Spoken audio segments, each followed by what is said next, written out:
Assalamualaikum warahmatullahi wabarakatuh. Perkenalkan, nama saya Dava Rehan Antoro dari Prodi Sistem Informasi 2022B dengan NIM 2205 12411 069. Jadi, saya akan mempresentasikan literatur review dengan matkul pemodelan dan simulasi. Baik, kemudian yang pertama di sini ada materi yang akan saya presentasikan, yaitu artikel dari pemodelan dan simulasi prediksi pendapatan penjualan emas dengan menggunakan metode Monte Carlo, kemudian pemodelan dan simulasi proses produksi peralatan bayi pada home industry Papi Putra Perdana, kemudian pemodelan dan simulasi pengadaan bahan baku pada home industri Rebana, pemodelan dan simulasi sistem antrian pelayanan server terhadap pelanggan percetakan XYZ menggunakan Arena, pemodelan dan simulasi produksi untuk mendukung strategi bisnis PT Majima. Kemudian yang pertama, yaitu pemodelan dan simulasi prediksi pendapatan penjualan emas dengan menggunakan metode Monte Carlo. Jadi latar belakang dari artikel ini yaitu bisnis jual beli emas yang tak lekang oleh waktu dan mampu bertahan dalam sektor industri hingga saat ini. Akan tetapi tanpa perhitungan yang matang, tidak sedikit dari pebisnis di bidang emas, penjualan emas ini harus gulung tikar karena mereka tidak mempunyai strategi dan penghitungan yang baik. Kemudian perusahaan juga membutuhkan sistem yang dapat melakukan prediksi pendapatan penjualan terhadap produknya guna memudahkan perusahaan untuk menentukan jumlah dia sehingga dapat memprediksi keuntungan yang mungkin didapatkan berdasarkan data simulasi yang telah dilakukan. Kemudian subjek penelitian dari artikel ini adalah bisnis jual beli emas, emas antam untuk perusahaan monogold. Kemudian selanjutnya metode penelitian. Dari artikel ini menggunakan metode berupa simulasi jenis Monte Carlo, memberikan hasil berupa rincian data, pendapatan, dan stok emas, di mana nantinya akan digunakan untuk memprediksi jumlah stok emas yang harus disiapkan untuk penjualan selanjutnya. Kemudian merangkai alur penelitian untuk memudahkan penelitian berjalan sesuai tujuannya. Kemudian berikut ada hasil dari hasil dari pembahasan, menyusun data yang diperoleh. Jadi setelah memperoleh data-data, disusunlah sehingga menghasilkan tabel penjualan emas di sini dari usaha jual beli emas bernama Monogold, di mana data mentahnya berupa jumlah emas yang terjual serta keuntungan dari penjualan emas dari periode per bulannya dari Juli sampai April. Kemudian sini dari tabel ini, kemudian dari tabel data mentah tersebut melakukan perhitungan probabilitas. Di sini muncul distribusi probabilitas seberapa kemungkinan dari tiap bulannya dengan hasil ini. Kemudian menentukan distribusi probabilitas. Kumulatif tabel distribusi probabilitas di atas. Langkah yang kami lakukan selanjutnya adalah menentukan distribusi probabilitas kumulatifnya dengan menjumlahkan distribusi probabilitas selanjutnya terhadap distribusi kumulatif sebelumnya. Kemudian menentukan interval bilangan. Prediksi penjualan emas dengan menggunakan metode Monte Carlo. Setelah melakukan perhitungan distribusi probabilitas kumulatif, maka kami menentukan range atau interval bilangan acak.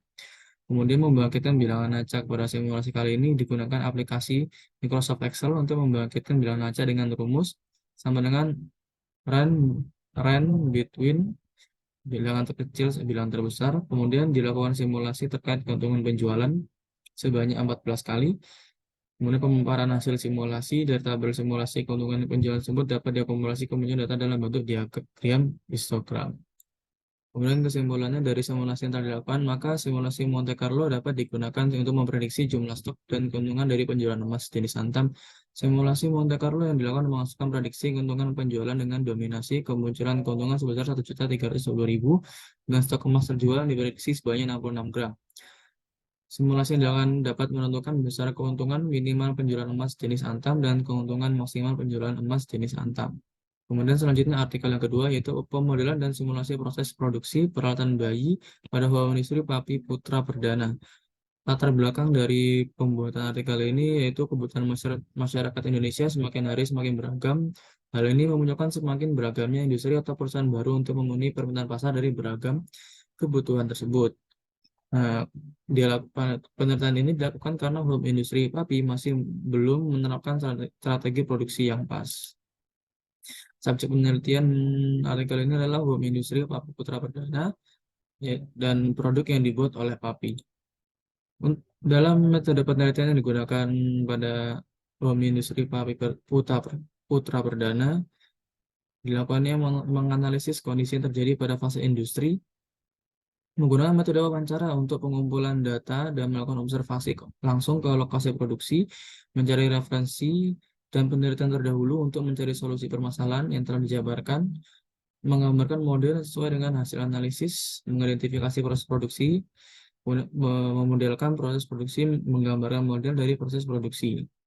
Kemudian di sini hasil dari artikel ini yaitu pada sistem produksi ini terdapat hanya satu bagian logik dengan tiga source yaitu bantal, sini ada bantal, guling, guling dan kasur. Kemudian ketiga source ini masing-masing memiliki bahan baku yang sama.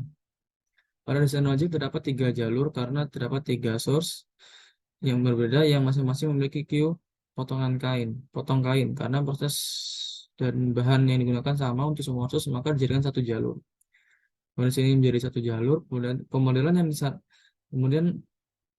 yang disarankan adalah dengan masing-masing dari produk dikerjakan tidak di waktu yang sama sehingga tidak terjadi tabrakan antara produk yang dibuat.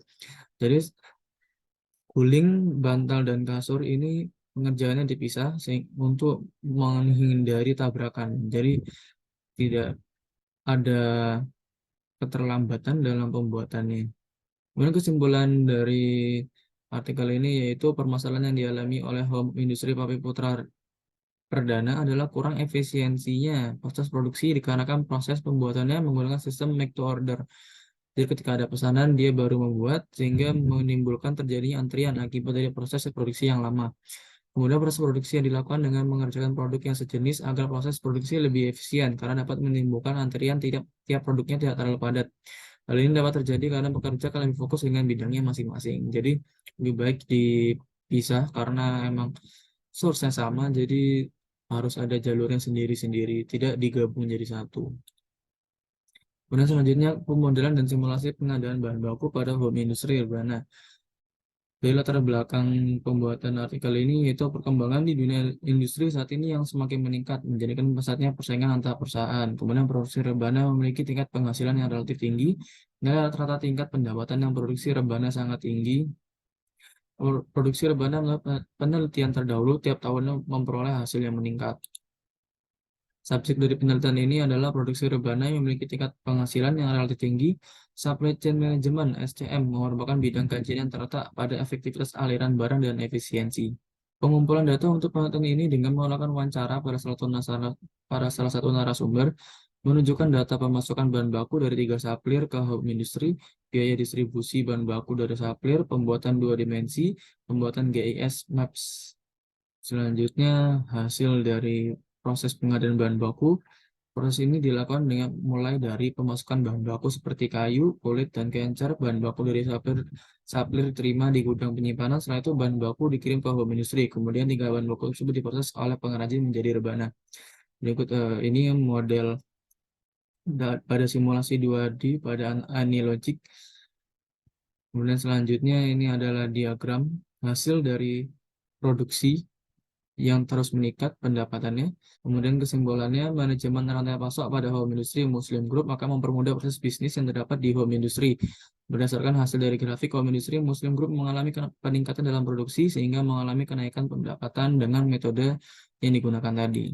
Kemudian pemodelan dan simulasi sistem antrian pelayanan server terhadap pelanggan percetakan XYZ menggunakan Arena. Latar belakang di pembuatan artikel ini yaitu antrian merupakan suatu permasalahan yang terjadi ketika jumlah pelanggan lebih banyak dibanding dengan jumlah sumber daya yang ada pada pelayanan, sehingga menyebabkan pelanggan menunggu sebelum dilayani. Subjek penelitian itu ada antrian pelayanan server, pelanggan percetakan XYZ, loyalitas pelanggan, kapasitas yang ada pada fasilitas layanan dalam sistem.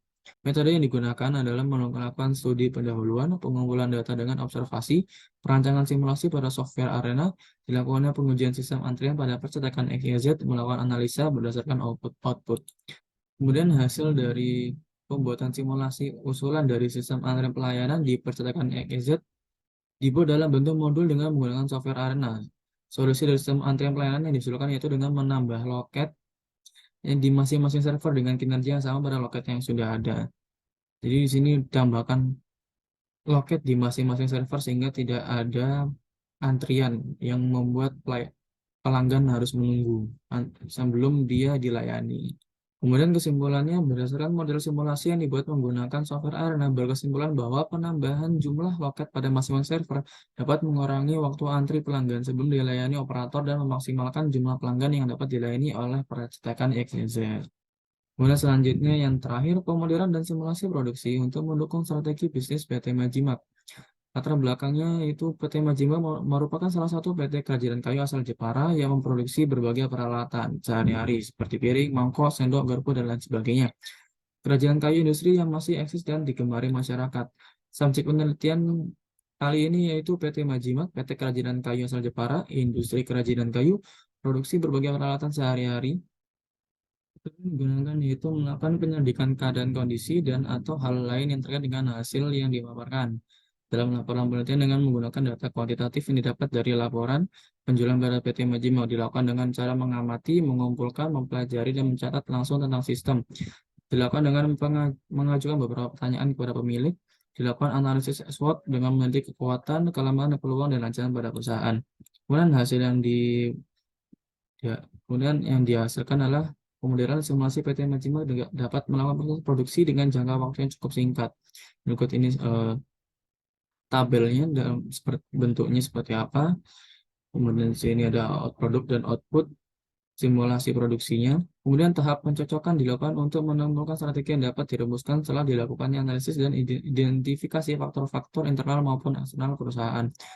Jadi dalam tabel ini berisi faktor-faktor untuk menemukan strategi untuk perusahaan PT Majimat. Sini ada strength, weakness, opportunity, strategi, ada trade, strategi, dan ini strategi juga. Di sini berbeda strateginya. Di sini untuk menemukan strategi bagaimana cara PT Majimat ini bisa mengungguli perusahaan lainnya. Kemudian kesimpulannya, strategi yang diterapkan pada home industry PT Majimat selama ini masih belum efektif, di mana dapat diketahui setelah dilakukannya analisis tadi, analisis SWOT, faktor internal masih lebih kecil dari faktor eksternal perusahaan, sehingga perusahaan berada pada kuadran satu, yaitu mendukung strategi turnaround dengan mengubah strategi yang dilakukan sebelumnya untuk mendapatkan hasil yang maksimal. Jadi setelah dilakukan analisis SWOT, PT Majimat menjadi lebih efektif dibandingkan sebelumnya. Baik, cukup sekian dari saya. Mohon maaf apabila ada salah kata atau tutur kata yang kurang berkenan, atau mungkin kesalahan informasi yang tidak sesuai dengan yang saya sampaikan. Kurang lebihnya mohon maaf. Wassalamualaikum warahmatullahi wabarakatuh.